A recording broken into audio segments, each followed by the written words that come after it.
So we should see it any second now, and there you are getting a great view of Crew 9 inside Dragon Freedom as it returns back to Earth. We are awaiting the drogue deploys. This view coming from the WB-57 high altitude plane, and there you see it on your screen, drogue deployment. You can hear the crowd here. The crowd here very excited as Dragon Freedom continues to make its way back to planet Earth.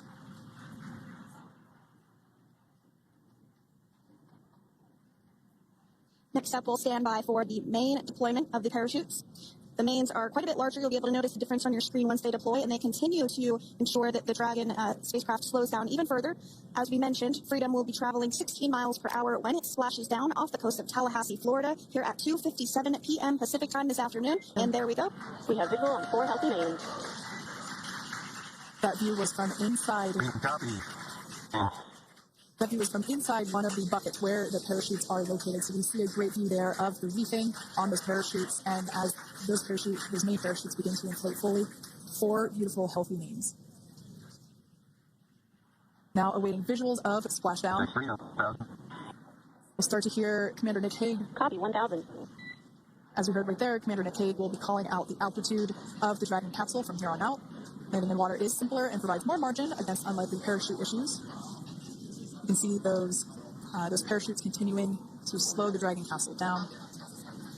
And if you're just joining us, you're looking at 800 meters. A live view of Crew 9, just minutes away from splashing down off the coast of Tallahassee, Florida. Splashdown 2 minutes from now at 2:57 p.m. Pacific. We do have 4 healthy mains really doing the job there. Just breathtaking views of a calm, glass-like ocean off the coast of Tallahassee, Florida. Crew 9 just minutes away from splashing down. This is really such an incredible shot. That was a live view from our recovery vessel, Megan, which is stationed a couple miles away from the splashdown site. We can see the crew there using their restraints as resting places for their arms. They were just in space moments ago, so their arms were able to float freely. 400 meters. Which is a gorgeous bluebird day here that we have for the splashdown of Crew 9. It's incredible to think that the Dragon capsule just minutes ago was going over 17,000 miles per hour, and now gently coasting to a soft splashdown. 200. Copy, 200 meters. Brace for splashdown.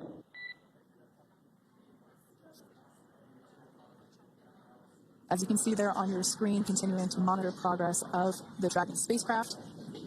And we're going to stand by for splashdown, located in the Gulf of America, off the coast of Tallahassee, Florida.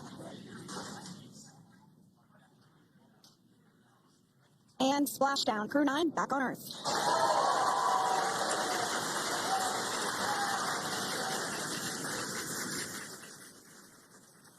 And SpaceX Freedom, splashdown. Good main release. Copy, splashdown. We see main chutes cut. Nick, Alex, Butch, Sunny, on behalf of SpaceX, welcome home.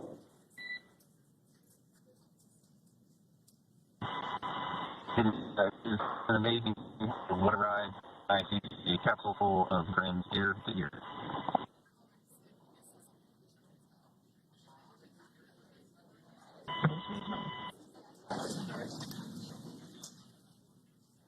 And as you can see on your screen, we have visual confirmation of splashdown. Dragon Freedom has returned home, and NASA astronauts. System safety verifications are in progress. We'll report back when recovery personnel are en route. Understand. And, we're in section 2 of 4.800 landing response. And looking for your words. And it's necessary. In the distance, we can see the recovery vessel making its way. Copy, you're in section 2 for the environmental assessment in 4.800. That is not necessary today. Understand. Raising button. So we will continue to have communications between the Corps and Nick Hague, the commander of Crew Dragon Freedom, which just splashed down 2 minutes ago off the coast of Tallahassee, Florida. Dragon Freedom has returned home with NASA astronauts Nick Hague, Sunita Williams, Butch Wilmore, and Roscosmos cosmonaut Alexander Gorbanov. They're back on Earth after approximately 17 hours of a return journey from space. The SpaceX recovery ship and team have been waiting for Dragon's splashdown, and they will now make their way to the splashdown location. The teams have been ready and waiting about 3 nautical miles away, so it's going to take them about 30 minutes or so to make their way to... SpaceX Freedom, first ever stable 1. Copy, stable 1. We see the same. It's going to take about 30 minutes for the recovery team to make their way over to Nick, Sunny, Butch, and Alexander, who are still seated and secured inside that Dragon spacecraft there on your screen. Incredible views there of that thermal protection system, or TPS.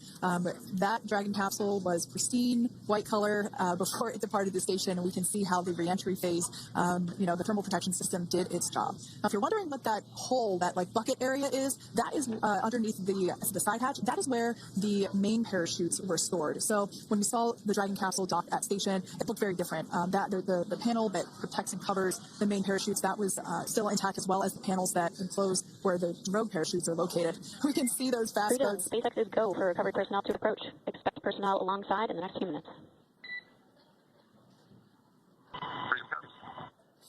We can see those fast boats. We weren't kidding when we said they were fast. While it does take about 30 minutes for the main recovery vessel to make its way over to the capsule, these fast boats will be doing a couple of things simultaneously. A couple of them are going to be working to retrieve the parachutes that you see in the background there of this drone shot. Those parachutes will be retrieved from the ocean surface. We want to make sure we are able to pull those out. The recovery vessel there closest to the spacecraft is going to be performing some safety checks. You can see there they're using an instrument that is basically working to detect if there are any hypergolic vapors or fumes that are still residing in and or around the Draco thruster nozzles or outlets. The hypergolic fuel, which is necessary for on-orbit burns to maneuver the spacecraft. Unfortunately, those hypergolics are unable to be breathed. They are toxic, and so this team here is doing those initial safety checks to make sure that it is safe for the rest of the recovery team to approach the spacecraft. They're also checking to make sure that any residuals from the pyros are safe and are not going to cause any issues. We can see the team working their way around the spacecraft to do these sniff tests on all of those Draco thrusters. And as we continue to await the recovery of our Dragon spacecraft with NASA astronauts Nick Hague, Sunny Williams, Butch Wilmore, and Roscosmos cosmonaut Alexander Gorbanov inside, Dragon has already autonomously completed several steps to safe itself following splashdown. We are continuing to see Dragon in what is known as stable 1 configuration. That's kind of the ideal configuration following splashdown. It's upright, and the Dragon capsule is in the right configuration for it to be hoisted into the recovery vessel Megan, which you do see a little ways off in your screen approaching. Dragon will continue to remain live on air with you through that recovery process, all the way through the point where the crew is extracted from the Dragon spacecraft. Now, if you are just joining us, the mission has gone smoothly so far. Dragon successfully splashed down off the coast of Tallahassee, Florida at 2:57 p.m. Pacific, 5:57 p.m. Eastern Time this afternoon. Approximately 17 hours prior to splashdown, Dragon autonomously undocked from the International Space Station, completed a series of departure burns, jettisoned its trunk section, and performed its final burn, the deorbit burn. This placed the Dragon spacecraft on a trajectory toward Tallahassee, Florida. Dragon successfully re-entered the Earth's atmosphere, followed by deployment of its parachutes to slow the spacecraft down to a gentle splashdown. We're now going to follow the Freedom, hypergol sweeps and unfired ordnance checks are nominal. Rigging is in progress. Approximately 25 minutes until capsule lift. Stand by for PMC with SpaceX flight surgeon.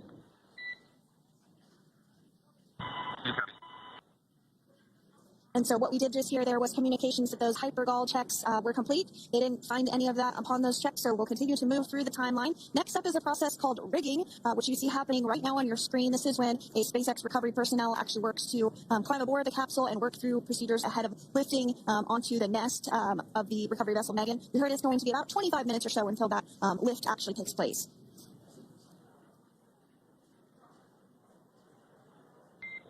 Okay, Freedom, the next call will be from the SpaceX flight surgeon on Dragon Ground Private.